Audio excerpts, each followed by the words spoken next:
ನಮಸ್ಕಾರ ಸ್ನೇಹಿತರೆ. ನಿಮಗೆ ಗೊತ್ತಿರ್ಬೋದು, ಕರ್ನಾಟಕದಲ್ಲಿ ಒಂದು ವಿಶೇಷ ರೀತಿಯ ರಿಯಾಯಿತಿ ಬಂತು. ನಾವು ಗೆದ್ರೆ, ನಮ್ಮ ಪಕ್ಷ ಗೆದ್ರೆ ಮಹಿಳೆಯರಿಗೆ ಬಸ್ಸು ಫ್ರೀ, ಮಹಿಳೆಯರಿಗೆ ಟಿಕೆಟ್ ಇಲ್ಲ, ಫ್ರೀಗೆ ಎಲ್ಲಿ ಬೇಕಾದ್ರೂ ಹೋಗ್ಬೋದು ಬಸ್ಸಲ್ಲಿ, ಗೌರ್ಮೆಂಟ್ ಬಸ್ಸಲ್ಲಿ. ಈ ರೀತಿಯ ರಿಯಾಯಿತಿ ಬಂದದ್ದು. ಅವರೇ ವಿನ್ನಾದ್ರು. ಹುಡುಗಿಯರೆಲ್ಲ ಅದಕ್ಕೆ ಓಟ್ ಹಾಕಿದ್ರು. ನಮಗೆ ಎಲ್ಲೆಲ್ಲಿ ತಿರುಗಾಡ್ಲಿಕ್ಕೆ ಉಂಟು, ನಮಗೆ ಅಲ್ಲಿ ಹೋಗ್ಲಿಕ್ಕೆ ಉಂಟು, ಆ ದೇವಸ್ಥಾನ ಈ ದೇವಸ್ಥಾನ ಪರ್ಚೇಸ್ ಅದು ಇದು ಅಂತ ಹೇಳಿಕೊಂಡು ಫ್ರೀಯಾಗಿ ಹೋಗ್ಬೋದು ಎಲ್ಲಿಗೂ ಅಂತ. ಆಯ್ತು, ಅದು ನಡೀತಾ ಉಂಟು, ಅದು ಬಿಡ್ಲಿ. ಈಗ ಕೇರಳದಲ್ಲೂ ಕೂಡ ಮೊನ್ನೆ ಅದೇ ರೀತಿಯ ಚುನಾವಣೆಯಲ್ಲಿ ಅದೇ ರೀತಿಯ ಒಂದು ಆಶ್ವಾಸನೆ ನೀಡಿದ್ರು. ನಾವು ಫ್ರೀ, ಮಹಿಳೆಯರಿಗೆ ಬಸ್ಸು, ಟಿಕೆಟ್ ಇಲ್ಲ ಗೌರ್ಮೆಂಟ್ ಬಸ್ಸುಗಳಲ್ಲಿ. ಅದೇ ರೀತಿ ಹುಡುಗಿಯರೆಲ್ಲ ಅದಕ್ಕೆ ಓಟ್ ಹಾಕಿದ್ರು. ಈಗ ಕೇರಳದಲ್ಲೂ ಕೂಡ ಅದೇ ವಿನ್ ಆಯ್ತು. ಈಗ ಅದೇ ರಿಯಾಯಿತಿ ಸ್ಟಾರ್ಟ್ ಆಗ್ತಾ ಉಂಟು. ಹುಡುಗಿಯರೆಲ್ಲ ರೆಡಿ ಮಾಡ್ಕೊಂಡಿದ್ದಾರೆ, ಪ್ಯಾಕಿಂಗ್ ಮಾಡ್ಕೊಂಡಿದ್ದಾರೆ.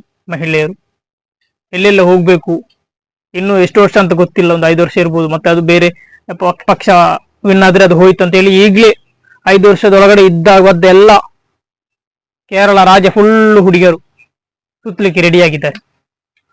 ನೋಡಿ ಸ್ನೇಹಿತರೆ, ಗಂಡು ಮಕ್ಕಳಿಗೆ ಏನಿಲ್ಲ. ಗಂಡು ಮಕ್ಕಳಿಗೆ ಬೇಸರದಲ್ಲಿ ಹೇಳುವುದು ಅಂತದ್ದಲ್ಲ ವಿಷಯ. ಈ ರಿಯಾಯಿತಿ, ಈ ಫ್ರೀ ಅಂತ ಕೊಡುವಂಥದ್ದು ನಮ್ಮ ಈ ಎಕಾನಮಿಕ್ ಅಂದ್ರೆ ನಮ್ಮ ಈ ಆರ್ಥಿಕ ವ್ಯವಸ್ಥೆಗೆ ದೊಡ್ಡ ಪೆಟ್ಟು. ನಮ್ಮಲ್ಲಿರುವಂತಹ ಆರ್ಥಿಕ ವ್ಯವಸ್ಥೆಗೆ ದೊಡ್ಡ ಪೆಟ್ಟು ಅಂದ್ರೆ ಈ ರಿಯಾಯಿತಿ, ಫ್ರೀ ಆಗಿ ಕೊಡುವಂಥದ್ದು. ಯಾವುದೇ ರೀತಿಯಲ್ಲಿ ಯಾರಿಗೂ ಆಗಿರ್ಬೋದು, ಮುಖ್ಯವಾಗಿ ಮಹಿಳೆಯರಿಗೆ ಫ್ರೀ ಬೇಕಾಗಿಲ್ಲ. ಮಹಿಳೆಯರಿಗೆ ಮದುವೆ ಆದವರಿಗೂ ಗಂಡಸರು ಕೊಡ್ತಾರೆ. ಮಹಿಳೆಯರಿಗೆ ಈಗ ಫ್ರೀ ಬೇಕಾಗಿಲ್ಲ. ಈಗಾದ್ರೆ ಗಂಡಸರಿಗಿಂತ ಹೆಚ್ಚು ಕೆಲಸದಲ್ಲಿ ಇರುವುದು ಮಹಿಳೆಯರು. ಕರ್ನಾಟಕದಲ್ಲಾದ್ರೆ ಅವರು ಹೇಳ್ಬೋದು, ನಾವು ಕೃಷಿಕರು, ಮಹಿಳೆಯರಲ್ಲಿ ಪಾಪದವರು, ಬಡವರು, ಹಣ ಇಲ್ಲ ಗತಿ ಇಲ್ಲ ಅಂತೇಳಿ. ಆದ್ರೆ ಕೇರಳದಲ್ಲಿ ಮೊನ್ನೊಂದು ಸಮೀಕ್ಷೆಯಲ್ಲಿ ಹೇಳಿದ್ರು, ಕೇರಳ ಶ್ರೀಮಂತ ರಾಜ್ಯ ಆಗ್ಲಿಕ್ಕೆ ಹೋಗ್ತಾ ಉಂಟು. ಅಂದ್ರೆ ಬಡವರು ಇಲ್ಲ ಕೇರಳದಲ್ಲಿ ಅಂತ.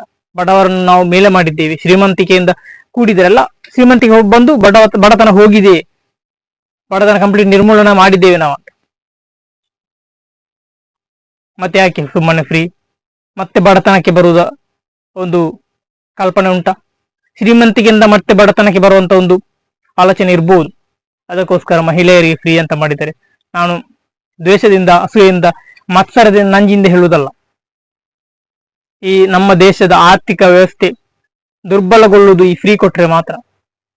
ಎಷ್ಟೋ ಬಡವರಿದ್ದಾರೆ, SC ST ಅದು ಇದೆಲ್ಲ ಜಾತಿ ಪಂಗಡಗಳೆಲ್ಲ ಇವೆ.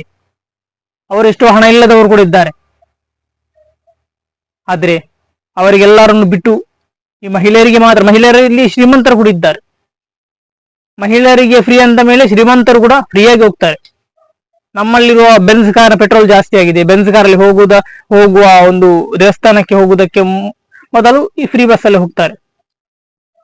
ಅದಕ್ಕೋಸ್ಕರ ನಾನು ಹೇಳುವಂಥದ್ದು, ಈ ಫ್ರೀ ಕೊಡುವಂಥದ್ದು ಒಂದು ರೀತಿಯ ಆರ್ಥಿಕತೆಗೆ ಬಿಟ್ಟದು. ಎಷ್ಟೋ ಜನಸಂಖ್ಯೆ, ಮಹಿಳೆಯರು ಜಾಸ್ತಿ, ಪ್ರಪಂಚದಲ್ಲೇ ಮಹಿಳೆಯರು ಜಾಸ್ತಿ ಇತ್ತೀಚಿನ ವರದಿಗಳ ಪ್ರಕಾರ.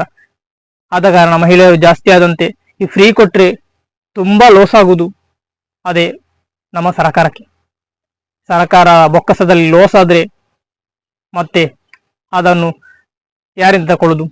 ಪಾಪದ ಬಡವರಿಂದ, ಹುಡುಗರಿಂದ ಅದನ್ನು ತಕೊಳ್ಳುದು. ಮಹಿಳೆಯರಿಗೆ ಫ್ರೀ ಟಿಕೆಟ್ ಮಾಡಿ ಗಂಡಸರಿಗೆ ಒಬ್ಬನಿಗೆ ಡಬಲ್ ಟಿಕೆಟ್ ಮಾಡುದು, ಅದರಲ್ಲಿ ಸರಿ ಆಗ್ತದೆ. ಮದುವೆ ಆದವರು ಹೆಂಡತಿಯರನ್ನೇ ಯಾವುದೋ ಶಾಪಿಂಗ್ ಮಾಡ್ಲಿಕ್ಕೆ ಕರ್ಕೊಂಡು ಹೋಗುದಲ್ಲ, ಕರ್ಕೊಂಡು ಹೋಗುದಕ್ಕಿಂತ ಮುಂಚೆ ಅವರನ್ನೇ ಕಳಿಸಬಹುದು.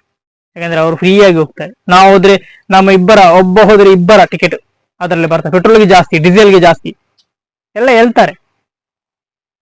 ಗ್ಯಾಸ್ ಸಿಗುದಿಲ್ಲ, ಅದು ಸಿಗುದಿಲ್ಲ. ಆದ ಕಾರಣ ದಯವಿಟ್ಟು ಇಂಥ ಬೇಡದ ರೀತಿಯಂತ ವ್ಯವಸ್ಥೆಗಳು ಬೇಕಾಗಿಲ್ಲ. ಎಲ್ಲಿ ಬಡತನ ಉಂಟು ಅಲ್ಲಿ ಶ್ರೀಮಂತಿಗೆ ಬರಬೇಕು. ಶ್ರೀಮಂತಿಗೆ ಇಂದ ಬಡತನಕ್ಕೆ ಬರುವುದದು ಸರಿಯಲ್ಲ. ಅದಕ್ಕೋಸ್ಕರ ನನ್ನ ಅನಿಸಿಕೆ ಪ್ರಕಾರ ಈ ಫ್ರೀ ಬಸ್ ಆಗಿರ್ಬೋದು, ಯಾವುದೇ ಆಗಿರ್ಬೋದು, ಜಾಸ್ತಿಯಾಗಿ ಫ್ರೀ ಕೊಡಬಾರ್ದು. ಫ್ರೀಯಾಗಿ ಜಾಸ್ತಿ ಕೊಟ್ರೆ ಅದರಲ್ಲಿ ಶ್ರೀಮಂತಿಕೆಯವರು ಕೂಡ ಬಂದು ಸೇರಿದ್ರೆ ಬಡವರು ಹೇಗೂ ಫ್ರೀ ತಗೊಳ್ತಾರೆ ಬಿಡಿ. ಆದ್ರೆ ಶ್ರೀಮಂತರು ತುಂಬಾ ನಿಪುಣರಾಗಿರ್ತಾರೆ. OC ಸಿಗುವಂತದ್ದನ್ನು ಹೇಗೆ ತಕೊಳ್ಳುದು ಎನ್ನುವಂತ ಒಂದು ನಿಟ್ಟಿನಲ್ಲಿ ಅವರು ತುಂಬಾ ನಿಪುಣತೆಯಿಂದ ಇರ್ತಾರೆ, ಜ್ಞಾನದಿಂದ ಇರ್ತಾರೆ. ಅದಕ್ಕೋಸ್ಕರ ಅವರು ಹೆಚ್ಚಾಗಿ ಶ್ರೀಮಂತ ಮಹಿಳೆಯರು ಕೂಡ ಹೀಗೆ ಹೋದ್ರೆ, ಮಹಿಳೆಯರು ಎಲ್ಲರೂ ಒಂದೇ, ಶ್ರೀಮಂತರು ಬಡವರು ಎನ್ನುವಂತ ರೀತಿಯಲ್ಲಿ ಇಲ್ಲ.